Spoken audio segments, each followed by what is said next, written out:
Well, hello everyone. Welcome to our exploration of art and artists who have been active for, about the past 50 years or so. Art has gone in so many different directions during this time period that we'll be looking at a wide variety of work, and of course we can only scratch the surface. This exploration of artists and the work that they create is something that can be a lifelong pursuit and uncover many interesting things along the way. We're looking at a piece that was created by a couple of artists that worked together, Jean-Claude and Christo. And they were actually born on the same day. She was born in Bulgaria and he was born in Morocco. And they met when they were young adults in Paris and went on to create these large-scale fabric works that they installed really at sites all over the world. One of the more well-known installations that they did in this country was the Central Park gates. The gates were installed in Central Park in February of 2005, and it's a good example of their work. What they sought to do was to transform environments that we might see on a daily basis, and as a result, allow the person participating, the person walking through the gates, to experience that in a totally new way. I have friends that were in New York at the time that this installation was in place, and apparently it was pretty magical to walk underneath these orange saffron gates on a windy day. Let's look at another one that they did. This is at Lake Iseo in Italy from June 22nd to July 3rd. And what they've done is they've created a floating pier going out to this island villa and a lake in Italy. Let's get a larger view. Let's back up and see what did they really do here. Well, here is a bigger view of what the Lake Iseo project entailed. You can see there's a town here where they put orange fabric all throughout an area of the town, and then participants could walk all the way across and all the way out to the villa. So it's rather spectacular. Now I can hear some of you saying, why? Why would they do that? Well, it was a way of getting us to, of getting humanity to widen their view of what art was, what was the purpose of art, and how could people have an actual transformative experience while being part of a work of art. So let's move from Jean-Claude and Christo to an artist who has made really good use of the economy of the last, 20 or 30 years. Jeff Koons is a pop artist whose work carries on the tradition of Andy Warhol. In addition to creating these interesting pop culture statements, his work has become among the most highly valued of all contemporary artists. This one it's called something like A Cute Puppy or The Puppy, and it's made entirely of flowers. One of his best known works are these balloon dogs. Here we have Balloon Dog and Balloon Bunny. And this size of balloon dog recently sold for, I believe, $58 million. Now, how does Jeff Koons do his work? Well, he employs something that has been used by artists throughout history, and that would be a workshop. In New York City, he has his studio, which employs at least 140 artists working for him to execute his work. I knew someone who worked as part of his team, and it was kind of a twofold. There was drawbacks and benefits. On the one hand, to be an artist chosen to work for Jeff Koons is really a status symbol. Like, it shows that you have a lot of skill as an artist. And on the other hand, this artist spent 40 hours a week toiling to create someone else's work. And here's the artist right here. Now, from this artist, let's look at one of my many favorites. And that would be the artist Hung Liu. She was one of the first Chinese artists to establish a career in the West. And her paintings typically feature these they're large-scale works with layered brushstrokes. And she uses washes of linseed oil, giving the imagery this indistinct, sort of a drippy appearance. Her paintings and prints often make use of anonymous Chinese historical photographs, particularly pictures of women, children, refugees, and soldiers. Now, this particular work is the first one that I saw by the artist. It's huge, like maybe 12 feet long by 8 feet tall, and it was really striking to sit back and to see this imagery. Part of her work has been to document the lives of what was called comfort women. That would have been women who provided comfort to Japanese soldiers during the war. Here's another of her images that shows her style, and it's a recurring style that I really enjoy, which is some areas are finished really with detail and other areas go more into the abstraction. This one's called The Headdress. Now, in recent years, Liu has changed her focus to the history of the Americas. She did an American Exodus series, which took images from the Great Depression of the 1920s and 30s in this country and depicted them in her characteristic style. Let's look at a few of those. And here's one more. For the painters among us, notice how she uses red. It's primarily really low-key colors, but then she brings in the reds and the oranges to create an effect. And one final work of hers, which is very interesting as a sort of a surrealist painting. This young woman is surrounded by butterflies, and somehow she's taking off her shoe. This kind of imagery reminds me of a dream or some kind of a fantasy. I find it quite haunting and beautiful. And one of the things that she does to create her effect is simply the use of very carefully placed drips. Another artist that we are going to look at today would be Sir Richard Long. This British artist is one of the best-known land artists or environmental artists in the style of Andy Goldsworthy. Actually, he probably inspired Goldsworthy's work because he was working before him. Long's work has widened the popular ideas of sculpture to include performance art and conceptual art. He works primarily in natural materials, and he has won numerous prizes, including being knighted. So here's one way that a knight of the British Empire can do his work. This is one of his installations. And, well, there you go. On the other hand, this is a more permanent piece by the artist, and here's one that is more traditional. It looks like a maze, right? It's a beautiful piece. So that's Richard Long, Sir Richard Long. And now let's go to Mexico. Gabriel Orozco. He's a Mexican artist who is the son of the famous muralist Mario Rivera. Gabriel Orozco spent his career recreating what we see as ordinary so that it can be seen in a new way. The above chessboard is called Horses Running Endlessly. So what we have is only horses. That's a game that can never be won and will go on forever. Another of his works that's quite well known is his recreation of the Citroën. This was a car that has been surgically reduced to 2/3 of its normal size. Again, taking what we see every day and recreating it so we can see it in a new way. There's only one wheel on the back. Then this is a fully functional car. He cut it down in his studio.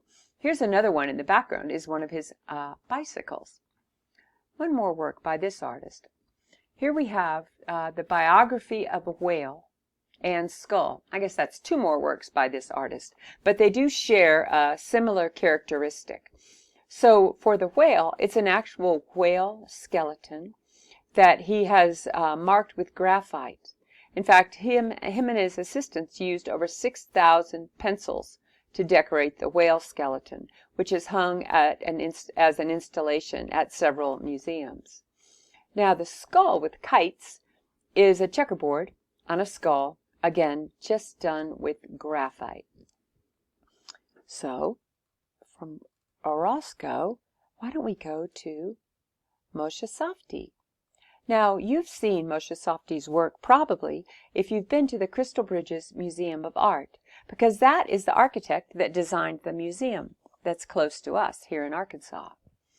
This architect is also an urban planner, an educator, a theorist, and an author. He's had a 50-plus year career, and in that time he's explored the essential principles of socially responsible design through a comprehensive and humane design philosophy. This structure was built for the 1967 World's Fair in Montreal, Canada, and it was also his graduate thesis. The idea here was to create an ideal way for humans to live together as populations grew, while still maintaining natural spaces. So the idea is that you get everybody to live in pods like this so that the surrounding area can remain natural. This has a very 1960s look to it, but it is still standing to this day. Now, he did a totally different thing at the airport terminal in Singapore. This is a butterfly garden in an airport.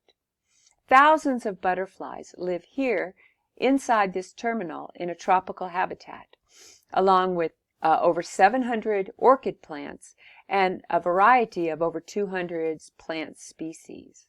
So this place makes use of the natural weather that's going to be occurring, the thunderstorms and the seasons in Singapore, the tropical climate, and also adds mists and moisture to the inside.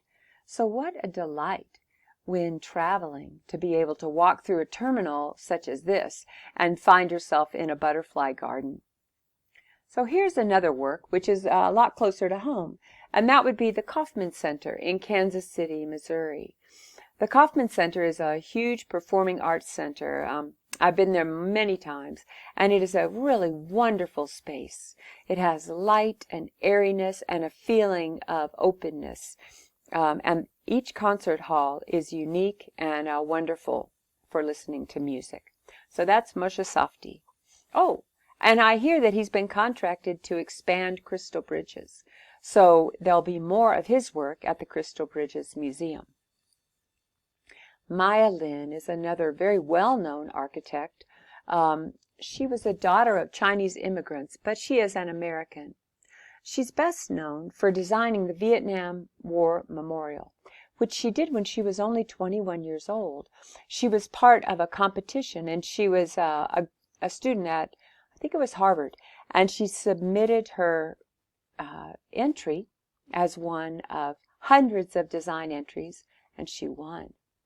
So this is covered in a film that we've already seen, but it's basically a right-angle slice into the dirt with all of the names of those who were killed in the war. But she also has many other projects that have kept her working since that time. This one is a walkway as part of it's one of the largest scale public works projects that we've seen, and it's in process. It would be to celebrate the Columbia River Gorge in Oregon. And this is a drawing of a walkway that's planned to go out into the gorge. Here's her wave field at the Storm King Sculpture Park in New York. This looks very simple, but what she's done is created this field which creates shadows and patterns of light throughout the day. One more of her works that I find really moving is the Civil Rights Memorial in Montgomery, Alabama. And what we see here is a fountain. And she's put the names of all those who lost their lives for the cause of civil rights during the time of that era in the 60s. And the visitors to the fountain can actually touch the names. It's a very thin layer of water, maybe 1/8 of an inch of water here, and then it flows over the sides. And it has this wonderful quote by Martin Luther King inscribed on it. All right, so our next artist will be Kara Walker. Speaking of civil rights, her work is pretty intense, I will say. She's an American artist, and her work primarily explores issues of race, gender, sexuality, and violence. And for much of her career, she's used the medium of silhouette, like the old-fashioned silhouettes that we would see from the 1800s. But often in her work, the images depicted in the silhouettes are pretty gruesome and violent. I've carefully chosen a couple of them to show here that are acceptable. But if you want to, you can explore her work further, and it's pretty shocking. But she's also been well received as an artist doing valuable work. She's been well received all over the world. Now this one here is really horrifying when you look at it. You see? It's a man with bells, so he can't move. Something here at his mouth, thorns, hooks. It's just an image that really brings to our consciousness really the horrors of the era of slavery. So let's look at her sugar baby. Now this is a really amazing sculpture as a conceptual work of art and as a beautiful sculpture. So what the sugar baby is a large scale sculpture. It's like Aunt Jemima meets the Egyptian Sphinx. Okay? Now this is made entirely of sugar. And it's installed in the old Domino Sugar warehouse in Brooklyn, New York. So the warehouse was about to be torn down, and this work was commissioned prior to its destruction. What happened was, well, we'll look at this in the next slide, but check out these little figures, okay? So these little fellows are also made of sugar. They have a frame underneath them that's covered with sugar. And what do you think happened as the warehouse got hot in the summer months? Well, the sugar melted. And it was designed to do that. The whole sculpture was supposed to melt as the heat wore on, when it was installed. It was installed for about a month, and then it was just destroyed. Then the warehouse was destroyed, and the sculpture was destroyed. But I find it a powerful statement on the price of the sugar trade, on the people that helped to bring us sugar in the Americas. Now we're going to look at Do Ho Suh, a Korean sculptor and installation artist. He works in many other media, including paintings and film, as he explores the concepts of space and home. I was first introduced to his work by his large-scale recreations of traditional Korean homes made entirely out of a gauzy fabric. They have a very interesting feel. What we're looking at here is his multimedia installation called Gate, and this is installed at the Seattle Art Museum. In visiting this installation, the visitors get to go through 5,000 years of Asian art. Another of his sculptures that some of you may have seen is dog tags. And this sculpture presents the traditional warrior robe, but it's made entirely of Korean Army ID tags. This is on view at Crystal Bridges, and there's a larger version with more dog tags that's at the Metropolitan Museum in New York City. Now, I saw this artist interviewed about this particular work, and what he said was that he was conscripted into the Korean Army, and he felt such a loss of anything that was personal by being one of a number in the Army. Now, he was not a happy camper in the Army, but he came out of it wanting to do a work of art that spoke to the depersonalization, about what happens to the individual humanity when they become a part of a massive army. And so this sculpture is designed to speak to that. A similar sculpture along the theme that really addresses monuments in our culture, it also reminds me of how monuments functioned in the Roman culture, is his work called Monument. And in this piece, which is installed in a Seattle park, you can see all the little figures are holding up the massive piece of stone. And so while there might be a monument to celebrate a war victory, as we saw in the Roman times, or, we've done throughout history, humans have done this throughout history, what supports the monument is the deaths and suffering of countless men and women who have held up that monument. So there's his literal depiction. So let's go to Africa, and talk about a Ghanaian sculptor named El Anatsui. I find this guy's work really amazing. He is from Ghana, but he's worked in Nigeria for most of his career, and he's best known for his bottle top installations. To make these, he collects thousands of aluminum pieces sourced from recycling stations, and he cuts them and sews them together with copper wire using his workshop. And in his case, he is able to employ people in Nigeria who might have trouble finding employment otherwise. So once these are all sewn together, they're transformed into this metallic-like cloth, which he moves into wall sculptures. While you would think that a metal woven fabric would be stiff, it's quite soft and pliable, and so he can arrange it as he would like. That's what we see in this one. This gives us a picture of this, an idea of the scale of his work. And also, here's some of the items that he uses to make these large-scale monumental works.